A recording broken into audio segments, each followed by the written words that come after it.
Masa pro dan kontra hasil Pilpres 2024 melakukan aksi saling serang saat unjuk rasa di Patung Kuda pada Rabu 27 Maret. Dalam aksi tersebut, kedua kubu saling lempar batu dikarenakan ada provokasi.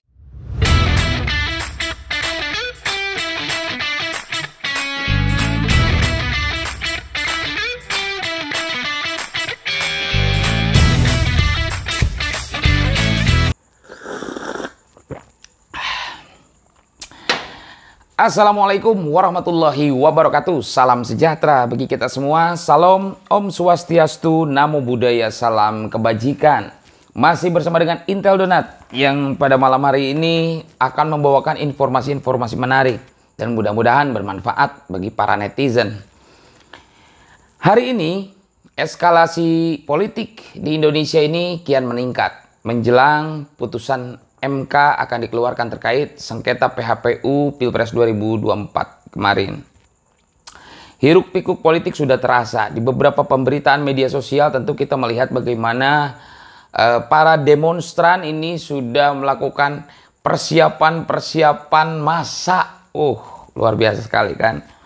Jadi kalau dilihat dari beberapa pemberitaan itu masa dari pendukung koalisi Paslon 1 dan masa dari Paslon 2 ini sudah berkumpul di sekitar Patung Kuda, Taman Patung Kuda, Jakarta. Ada banyak sekali kepolisian juga di sana, ya. Banyak sekali anggota kepolisian di sana, terutama dari divisi Dalmas, ya, dari unit Dalmas. Banyak sekali sudah berjaga. Lalu ternyata saking panasnya eskalasi politik ini membuat banyak sekali gimmick. Nah, gimmick ini yang kemudian digunakan menjadi sebuah alasan untuk melakukan gerakan aksi massa. Kita lihat di lapangan, pendukung koalisi Paslon 1 dan pendukung koalisi Paslon 2 ini saling berhadapan. Saling berhadapan ketika putusan MK sedang dipersiapkan untuk kemudian disampaikan ke publik.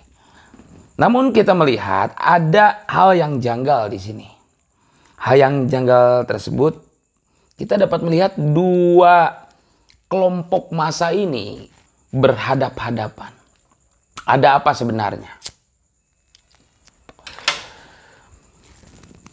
Kedua massa ini memiliki tendensi yang berbeda. Jika massa dari pendukung koalisi 01 ya, ini memiliki apa ya istilahnya spirit yang menggebu-gebu kalau kita lihat dari beberapa massa yang terorganisir tersebut. Dilihat dari bagaimana tuntutan-tuntutan tersebut itu memiliki tendensi langsung pada putusan MK. Beberapa orang menilai bahwa gerakan tersebut adalah gerakan yang ditunggangi oleh kepentingan. Karena muatan-muatannya itu seakan-akan memiliki pengaruh besar untuk mempengaruhi juga dari putusan MK tersebut. Dari masa 02 pun sama, ya. Di kubu masa pendemo, ya, masa pendemo dari koalisi 02 ini juga mereka memiliki tendensi yang hampir serupa, tetapi lebih soft, ya. Kalau kita lihat lebih soft, karena mereka menyampaikan orasi-orasi seakan-akan bahwa mereka ini penegak demokrasi. Keduanya memang memiliki apa ya istilahnya klaim, ya, klaim pribadi bahwa mereka adalah massa aksi yang paling demokratis. Tetapi apakah demikian? Justru hal yang janggal ini adalah ketika dua massa ini bisa berhadapan-hadapan dalam waktu yang sama. Ada apa sebenarnya ini? Kalau kita melihat di beberapa demonstrasi besar di ibu kota, ketika ada demonstrasi yang memang memiliki potensi untuk menimbulkan keributan atau chaos, ini pasti dipisahkan. Di beberapa titik berbeda, tetapi ini di titik yang sama. Saya mempertanyakan bagaimana posisi Polri di sini. Polri ya sebagai institusi yang diberikan kewenangan oleh konstitusi, oleh undang-undang untuk menjaga stabilitas keamanan dan juga untuk menjaga di mana jalannya demonstrasi ini bisa berjalan dengan lancar. Itu sepertinya seperti abai, ya seperti abai hingga berujung pada bentrok. Nah, dua masa ini akhirnya bentrok. Lalu sebenarnya seperti apa sih kok kedua masa ini kemudian diizinkan di waktu yang sama, di titik yang sama untuk melakukan demonstrasi dengan muatan tendensi yang berbeda. Ini kan seakan-akan seperti dibentrokan. Oke, kalau kita melihat dari konstitusi ya di pasal 28E dan pasal 28F Undang-Undang Dasar 1945 di situ memang diberikan ya keleluasaan bagi warga masyarakat dari Indonesia ini untuk menyampaikan aspirasinya, untuk bebas berpendapat, untuk bebas menyampaikan pendapat, berserikat, berkumpul. Artinya sudah dijamin oleh konstitusi dan itu merupakan hak dari warga negara.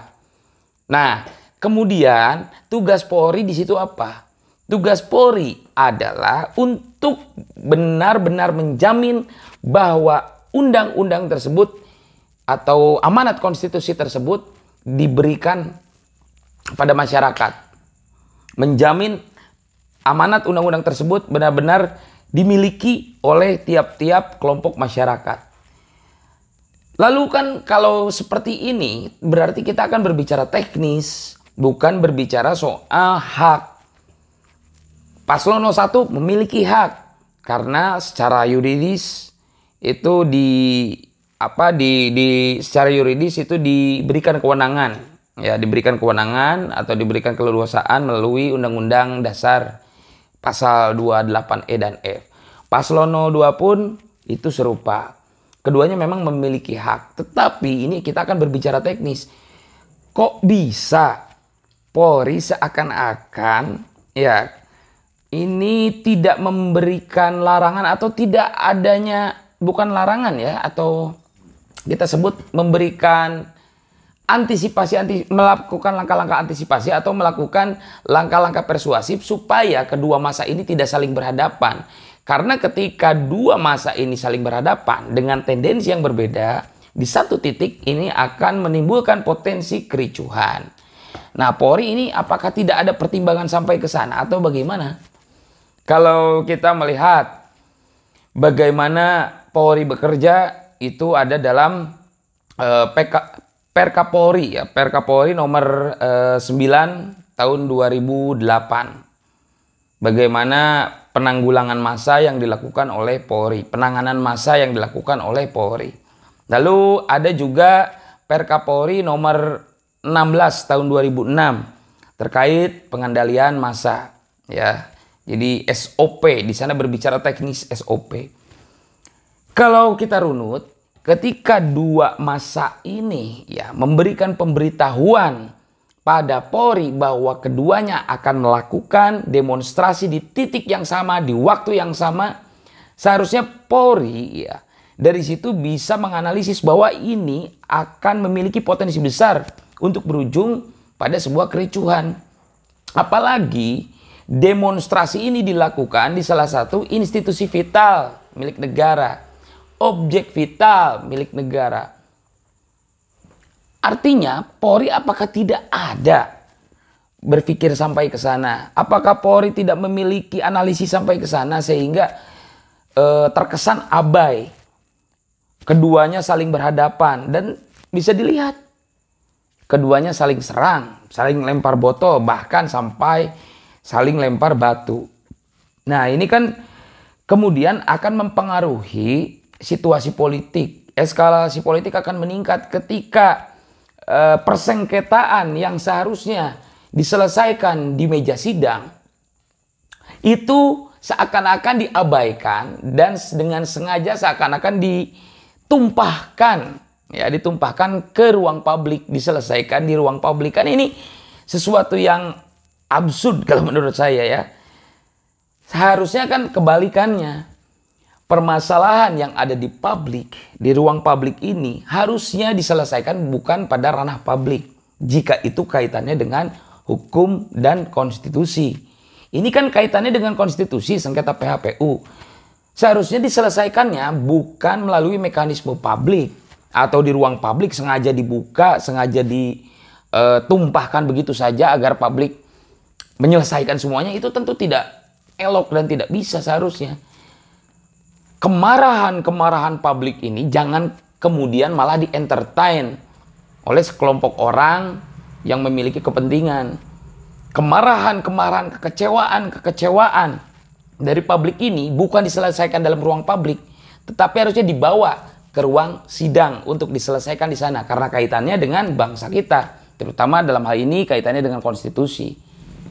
Jika Polri memang sengaja melakukan hal itu, ini mengecewakan sekali. Tetapi saya harap itu kekeliruan analisis saya. Ya. Karena ketika demonstrasi dengan konteks yang baru saya sampaikan terjadi lagi, ini akan memicu kericuhan yang lebih besar dari ini. Oke lah, kita tidak akan berbicara siapa benar siapa kalah. Tidak akan berbicara soal kalkulasi kalkulator angka hasil 01, 02, dan 03. Tidak akan berbicara soal analisis hasil MK yang akan keluar dari putusannya seperti apa. Tidak akan berbicara itu. Tapi saya berbicara posisi Polri pada hari tadi, siang hari tadi seperti apa. Sehingga kedua masa ini bisa bersinggungan secara langsung di titik yang sama, di waktu yang sama. Antisipasi dan SOP dalam SOP Polri itu sudah ada. Kinerja intelijen tentu ada. Masa sih Intel tidak bisa membaca ya karakteristik atau watak ataupun tingkat eskalasi kemarahan massa seperti apa, tensinya seperti apa. Saya kira Polri lebih pintar dari saya, lebih mengetahui hal itu. Oke, kita tunggu saja sekarang seperti apa kemudian putusan MK ini akan keluar. Apakah menguntungkan 01, 02, atau 03? Yang pasti kita sebagai warga negara memiliki kewajiban untuk mempertahankan demokrasi ini. Untuk mempertahankan sistem demokrasi ini. Sistem demokrasi yang lahir dari rahim reformasi.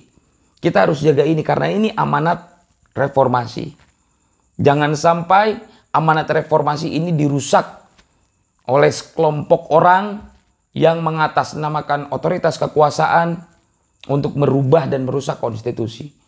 Kita jaga ini semua supaya demokrasi ini tetap berjalan ke arah yang lebih baik lagi ke depannya. Itu saja mungkin dari Intel Donat, mudah-mudahan bermanfaat. Akhirul kalam, wallahu muwaffiq ila aqwamit thoriq. Wassalamualaikum warahmatullahi wabarakatuh.